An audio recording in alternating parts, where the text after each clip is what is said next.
한번 따라하실까요? 생명과 말씀 준행.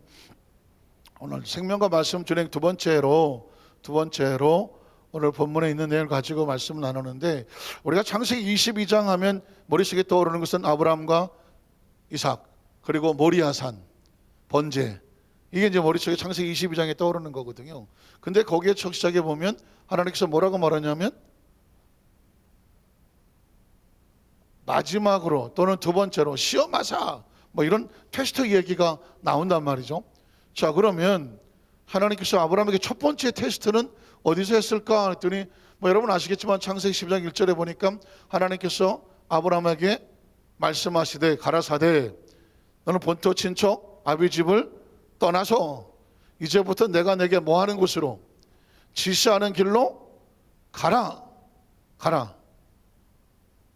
그러면 어떻게 가라고 했으면 이 사람이 가든지 안 가든지 할 거 아니겠어요? 그럼 하나님 보셔야 되겠죠. 테스트란 뭐냐? 하나님께서 말씀하신 대로 가는지 안 가는지를 하나님께서 보고 계시는 걸 뭐라고 말한다? 테스트라고 말하는 거죠. 그 가라고 하면 시험지에 답을 쓴 것이고, 가지 않으면 시험지에 답을 잘못 쓴 것이잖아요. 근데 아시는 것처럼 아브라함이 창세기 12장 10절에 갔더니 가나안 땅에 가서 가봤더니 가봤더니 기근이 있고 흉년이 있더라. 그래서 하나님은 거기 머물라고 말했지만 기근과 흉년이 있는데 내가 거기 어떻게 머물러? 그래서 어떻게? 애굽으로 내려가지 않습니까? 그러니까 아브라함은 하나님의 첫 번째 테스트에서 답이 틀린 거죠. 그리고 거기 가서도 그 입에서 나온 말을 보니까 사라에게 혹시 당신 때문에 내가 죽을지도 모르니까 뭐라고 불러라? 오빠라고 불러라. 제가 아까 말씀드렸죠.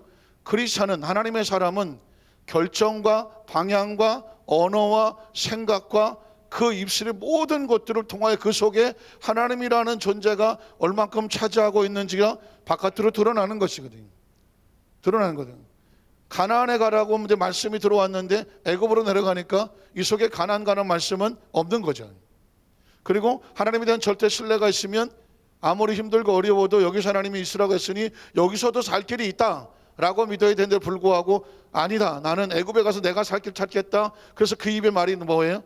당신은 나를 오빠라고 불러라. 얘기는 살려고, 자기가 살려고 내는. 그러니까 이 사람은 지금 하나님에 대한 말씀과 믿음으로 살려고 하는 사람이 아니라 자신이 보고 결정한 대로 살고 자기 방법으로 살려고 하는 거다라는 말을 자기 아내 사라에게 오빠라고 말하면서 드러내고 있는 것이죠. 그래서 첫 번째 시험은 이미 틀린 거죠.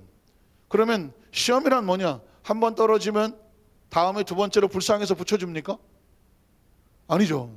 자동차 시험 같은 거 본 사람은 한 번 떨어지면 뭐 할 때까지? 붙을 때까지 계속 시험을 봐야 돼요. 나는 자동차 시험 한 번에 붙었다. 두 번. 한 10번 본 사람 있다, 10번. 저 천도시면 계시네. 운전은 누가 잘하느냐? 10번 떨어진 사람이 잘합니다. 10번이 잘합니다. 왜냐하면 10번 하는 동안에 얼마나 신경을 썼겠어. 이 한 번에 붙은, 아무도 없었으면 겉들이라 그럴 텐데 몇 사람 있어서 내가 겉들였는데, 저도 한 번에 붙었거든요. 3개월 만에 바로 사고 났네. 왜? 이게 한 번에 붙으니까 아무것도 아니네. 그런데 한 7년 안전 안 하다가 연수받고 나갔는데, 참, 이게 완전히 숙달되지 않은 것을 운전을 감으로만 가지고 가면 절대 사고를 나는데, 내가 볼 때는 내가 혼자 느낀 게 10번은 떨어져 볼 걸. 물론 이제 사람마다 차이가 있습니다만은 중요한 것은 뭐냐면 숙달이 중요하고 붙을 때까지 그 능력을 갖추게 만드는 게 테스트거든, 테스트. 그러니까 하나님께서 그 이후에 아브라함의 모든 과정은 테스트였어요. 그러니까 이제 마지막으로 시험을 치르는 거야. 너 이번 떨어지면 절대로 안 돼. 절대로 안 돼. 한국의 자동차 시험은 10번 떨어져도 계속 시험 볼 자격이 있나요? 제가 미국에서 운전면허증을 바꿀 때 보니까 필기 시험을 2번 보더만, 2번. 2번 떨어지면 자격을 안 줘. 그래서 제가 덜렁덜렁 면허증 갱신하러 갔다 그랬더니 필기 시험 봐야 되는데, 그래요? 언제 올 거예요? 지금 보죠 뭐. 지금 봤어. 점수가 안 나와서. 준비를 안 하고 와갖고. 그래갖고는 오늘 이거 떨어졌으니까 다음에 와서 할 때 그때도 안 되면 당신은 면허증을 반납해야 된다고. 그거 어떡하겠어요? 정신이 번쩍 나갖고는 그 다음에는 뭐 그 시험지를 붙잡고 얼마나 공부를 했겠어. 공부를 했겠냐고. 그리고 또 들어가서 준비를 했는데도 겁시나 이거 떨어지면 운전도 못하면 미국 운전도 못하면 이거 걸어 다닐 수도 없고 야 이거 신방 교회는 어떻게 가나 이거. 아 이거 별 생각이 다 들더만. 그래갖고 그냥 열심히 해갖고 그냥 열심히 해갖고 붙었지 그냥. 너무 또 시험을 잘 봐갖고는 그 감독관이 하는 사람이 당신 지금 몇 번째 시험 보는 거냐고 그러더라고. 98점인가 그래요. 이런 점수가 없다는 거예요. 누가 운전면허를 98점씩 받아? 미국에서 그냥 60점 이상만 넘어가면 되지. 그래서 나 지금 한 번 떨어져 마지막이다 그랬더니 오케이. 당신 심장 알겠다. 이러면서 넘어간 거예요. 어쩌면 하나님은 이게 아브라함이 마지막 시험이 있을지도 몰라요. 마지막. 기다려주는. 그냥 아브라함이 하나님께서 독자 이삭을 번제로 드리라 그랬더니 여러분 아시는 것처럼 아브라함이 행동이 다르잖아. 옛날에는 이리 가라고 했더니 가다가 저리 가고 또 이렇게 저리 가다가 하나님 말씀 딴하고 딴소리로 오빠라고 그러고 가더니 아브라함이 이제는 이리 가랬더니 이리 가네 또. 또 거기 가서 양은 어디냐 그랬더니 거기서 그러네. 하나님이 자기 위해서 준비할 거라고 그러네. 이게 다른 거예요. 이게 다른 거거든 지금. 예전의 아브라함과 지금의 아브라함이 다른 게 뭐냐면 예전의 아브라함은 가다가 막 여기 막히면 일로 가고 저리 가면 이렇게 가고 뭐 여기서 모르면 이 말하고 저 말하고 막 이러고 다녔던데 아니 이 사람이 지금 그간에 뭔 일이 있었던 거야. 우리 애가 달라졌어요. 아브라함이 달라졌어. 그냥 가면 뭐 산에 아무것도 없는데 하나님이 하신다니까 가. 그게 아브라함이 다른 거죠. 그래서 올라가서 내려놨더니 하나님께서 제가 이제 믿음의 정의라고 했는데 하나님은 강제로 강압적으로 복종을 시키지 않더라. 하나님에 대한 절대 신뢰에서 하나님이 자기를 친히 하실 거라는 절대 신뢰에서 출발하는 그 자발적인 순종, 자발적인 준행, 그게 신앙인 거예요. 신앙인 거예요. 그래서 제가 했잖아요. 마음대로 해. 뭐 교회 오고 싶으면 오고 뭐 말고 싶으면 말지. 네가 그 정도 신앙생활 해갖고 뭐 내가 맨날 나오라고 뭐 때려쳐야 네가 나오겠냐? 네가 뭐 교회 안 나오고 그렇게 신앙생활 가장 가까운 친척이니까 제가 하는 얘기죠. 신앙생활 그렇게 오래 했는데도 불구하고 뭐 맨날 그 상황에서 그렇다고 해서 뭐 안 나가고 해서 그럼 그냥 알아서 해. 왜냐하면 아니 내가 가까운 친척이라고 내가 뭐라고 함부로 말해도 되는 상대라고 해서 야 너 이 시기 너 안 나오고 그래서 나와서 갖다 놓으면 그게 신앙인가요? 또 나가거든. 또 하나님 그건 잘하진 않아요. 그러니까 제가 저도 모르겠어요. 그냥 왜 그랬는지. 아마 걔는 나한테 아유 목사님이니까 그냥 아니야 지금부터 내 말을 좀 들어봐. 야 성경을 펼치고 우리 같이 공부할까? 뭐 이렇게 나왔을 줄알고 생각했을지도 몰라. 그러고 싶지도 않더라고. 그럽지도 않았어요. 알아서 하든지 뭐. 물론 속마음은 그게 아니죠. 속마음은 하고 싶은 얘기는 산더미 같이 많지만 네 스스로 하나님 앞에 꼬꾸라져서 하나님 아니면 안 되겠습니다 라고 하는 그 심령에 붙잡혀서 나와야 진짜다. 누가 나와라 마라 뭐 안 나오면 쳐들어간다 뭐지 그건 아닌 것 같은데 안 나오면 쳐들어간다? 그거 이상한데 엽전열 그건 아닌 것 같은데 어쨌든 간에 그래서 해놨어. 하나님은 지금 아브라함에게 너희 시켜가 저 이삭 데리고 와서 밧줄로 묶고 그게 아니잖아요. 선택하게 하잖아요. 아브라함이 자기가 선택을 하잖아요. 그러니까 하나님 거기서 아브라함아 이제 내가 알았다 그러잖아요. 하나님은 자발적인 선택과 그 순종에 대해서 거기에 대해 순종을 하니까 그래야 신뢰관계가 생기는 거거든. 그래서 이제 여러분 아시는 것처럼 하나님께서 이제 아브라함에게 그 꼭꼭 닫았던 축복의 문을 열면서 창세기 20장 17절에 보니까 이제는 내가 내게 큰 복을 주고라고 말하는 것이거든요. 복이라고 하는 건 지난번에 말씀드렸지만 이 그릇이 받침이 돼야 돼. 어떤 거든지요. 그릇이 좀 제가 여기서 뭐 한우 2 플러스 뼈다구에다가 잔뜩 삶아놓고 여러분에게 자 오늘 소고기국이 엄청 맛있는 것 같습니다. 와서 먹으십시오. 주겠어. 그럼 여러분이 손을 들고 와. 목사님 여기다가 주세요. 손에다가 줄 수 있어요 없어요? 왜 안 돼? 한 모금이라도 주지. 손바닥에다가 주면 어떻게 돼요? 그거는 손에 쥐고 화상 입고 난리가 나는 거지. 뜨거운 소고기국을 받으려면 뭘 가져와야 돼? 그릇이 있어야지. 그릇이. 뭐든지 그릇이 있어야 되거든요. 마찬가지예요. 하나님의 복을 주려면 복은 어디에 주느냐? 믿음 위에다 주는데 그 믿음이란 뭐냐? 절대 자발적인 신뢰로 하나님에 대해서 어떤 상황이든지 하나님께서 이 최상의 것으로 인도하던 신뢰가 있어야 돼요. 신뢰가. 그래서 그 신뢰가 확인되니까 내가 내게 큰 복을 주고 그랬는데 제가 말씀을 묵상하다가 보니까 복은 얻는 게 아니야. 복은 얻어먹는 게 아니라니까. 여러분 아시지만 창세기 2장 28절 하나님이 아담과 하와를 하나님 형상과 모양으로 창조하시고 그 다음에 그들에게 뭘 주고? 복을 주고 했거든. 이미 존재 자체가 하나님의 형상과 모양을 닮은 사람은 하나님의 생기와 생명을 받아서 생명이 된 사람은 복 있는 존재로 창조가 된 존재야. 그러니까 원래 복은 누구 거냐면 원래 우리 거예요. 하나님 주신 거예요. 주신 거예요. 우리가 태어나서 하나님 나에게 눈알을 하나 주시옵소서. 이쪽 눈알도 주시옵소서. 하나님 앞에 눈알 달라고 그랬나? 나와보니까 다 달고 나온 거 아니에요? 마찬가지야. 달고 나올 때 이미 복도 달고 나왔다니까. 하나님께서 복을 주시고 그랬잖아. 복을 주시고 그 복을 잃었던 복이 어떻게 되는 거야? 회복이 되는 거예요.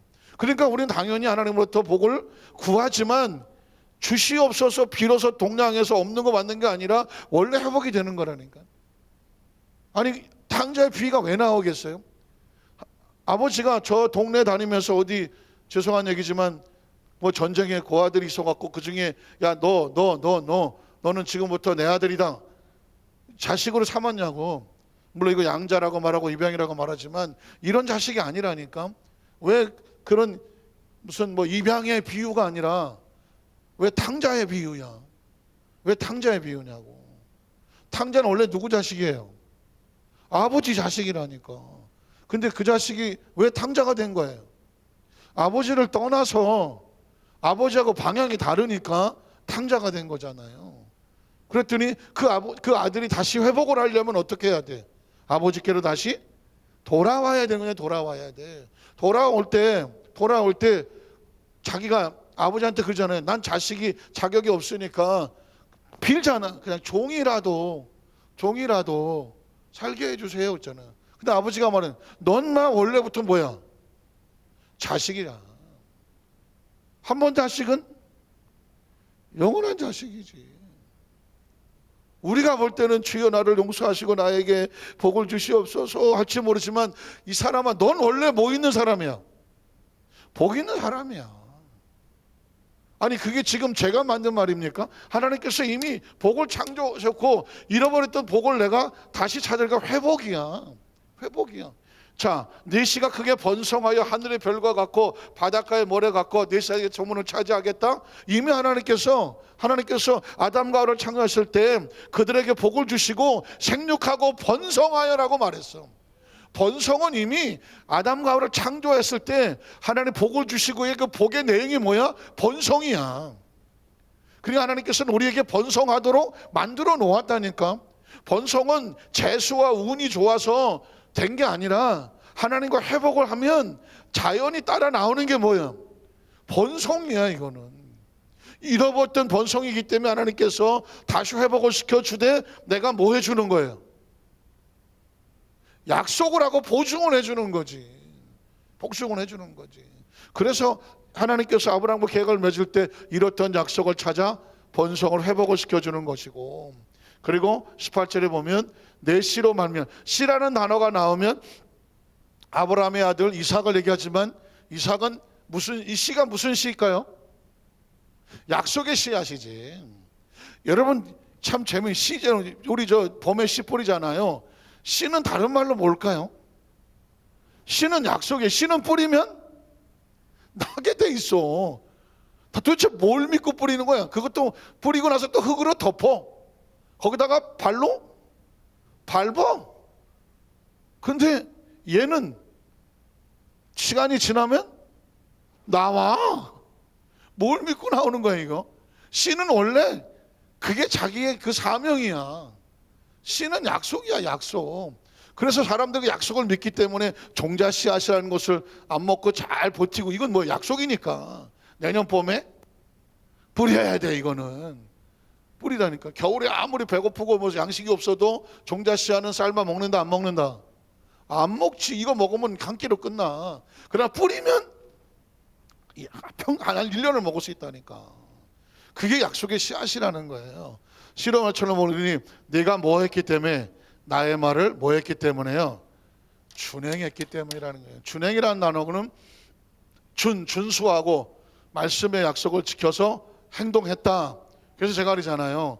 아브라함은 하나님 말씀에 이삭을 순종하여 드렸을 뿐인데, 하나님이 볼 때 거기서 아브라함의 마음도 읽고 생각도 읽고 하나님을 향하여 경외함도 발견하고 그들 믿음도 발견하고, 그걸 보고 어떻게, 이제 내가 너에게 뭘 해도 되겠다. 복을 약속했던 복을 너에게 맡겨도 되겠구나. 회복을 시켜도 되겠구나. 또 네 자녀에 대한 그 씨앗이 이제 자라게 해도 되겠구나 라고 하시는 말씀이죠. 그래서 어떻게 제가 그 다음에 그런 내용이 바로 시편 23편 1절 6절에 보면 다윗이 하나님은 나의 목자고 내가 하나님이 기르시는 양이니, 양이 목자를 따라가기만 하면, 거기 가면 푸른 초장과 쉴만한 물가가 나를 뭐하고 있고 기다리고 있고, 목자가 앞을 가는데 양이 그게 푸른 초장과 쉴만한 물가가 보입니까? 안 보입니까? 안 보이죠. 근데 뭐만 보고 가는 거예요? 목자의 피리소리, 노래소리, 그의 음성만 듣고 양은 죄송한 얘기는 다리도 쇼다리고 뭐 아는 게 없어. 하나도. 눈도 근시고 이빨도 없지, 발톱도 없지, 냄새도 못 맡지. 한 가지, 귀만 발달돼서, 귀만.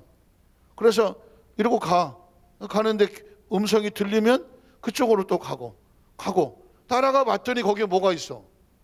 푸른 초장과 쉴만한 물가가 있는 거야. 근데 다윗이 알았어. 이 양을 이렇게 잘 푸른 초장과 쉴만으로 먹고 있고 잘 살게 하는 이유가 누구 때문인가 그랬더니, 양들 때문인 줄 알았더니 누구 때문에 그래? 하나님이 자기 자신을 위해서 양들의 영혼을, 하나님 자녀의 영혼을 소생시키시고 의의 길로, 그리고 푸른 초장과 쉴만한 길로 인도하시더라.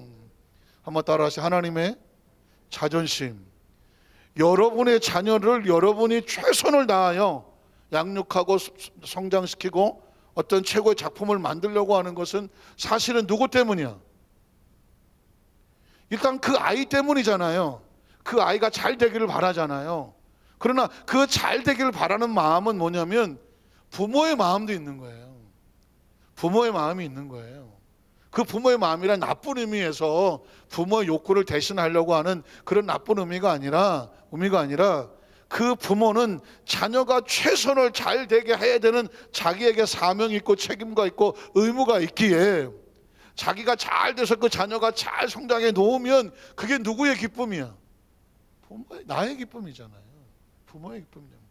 그리고 우리는 조상들을 그렇게 많이 인식을 안 하지만, 그 조상들을 인식하는 사람들은 그 조상의 가문의 몫을 안 하기 위해서 우리 가문이 어떤 가문인데 무슨 다자 호손으로 영의정 자의정 정승이 났으며 이래가면서 가문의 어떤 걸 중요시 여기는 사람은, 그러니 가문의 몫질하지 말고 너도 조상들의 낯을 이러면서 그 어떤 것에 대한 프라이드를 집어넣으려고 애를 쓰잖아요.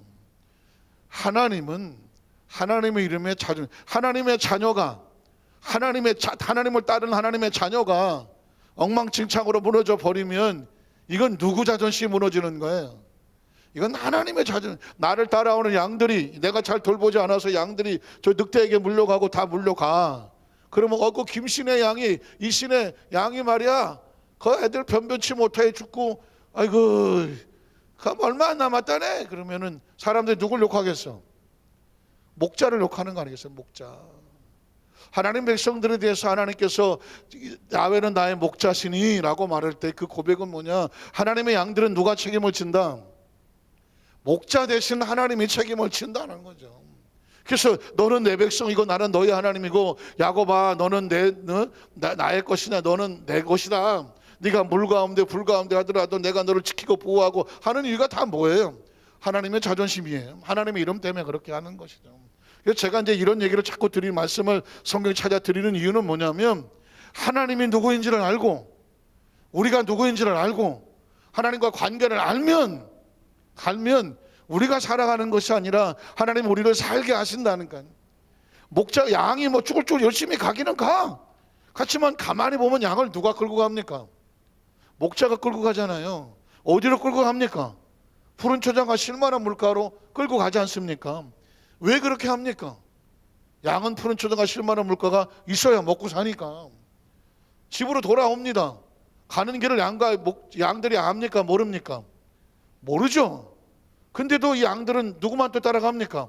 목자만 따라갑니다. 왜? 갈 때도 목자가 데리고 왔고 올 때도 누가 데리고 와?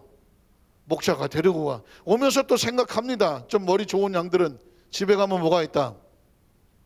따뜻하게 밤에 잘 수 있는 우리가 기다리고 있어.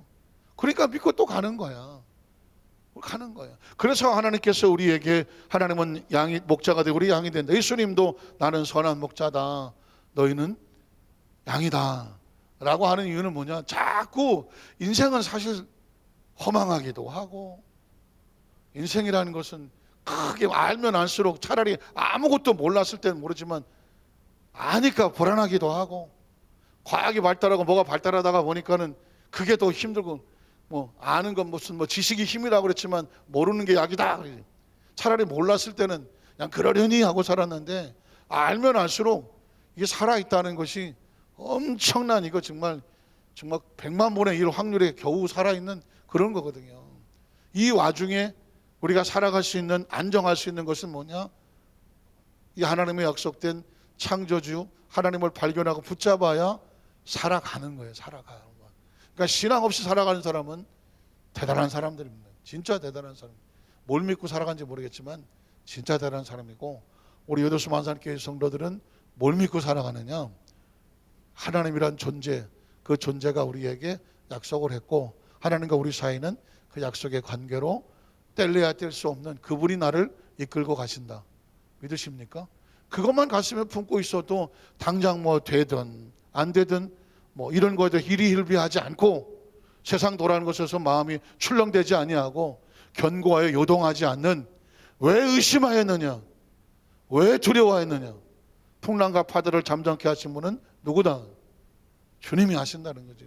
이 믿음으로 오늘도 우리 가슴을 잘 부여잡고 출렁거리지 말고 담대하게 힘으로, 믿음이 일어서는 우리 성령 되시기를 주님의 이름으로 축원합니다.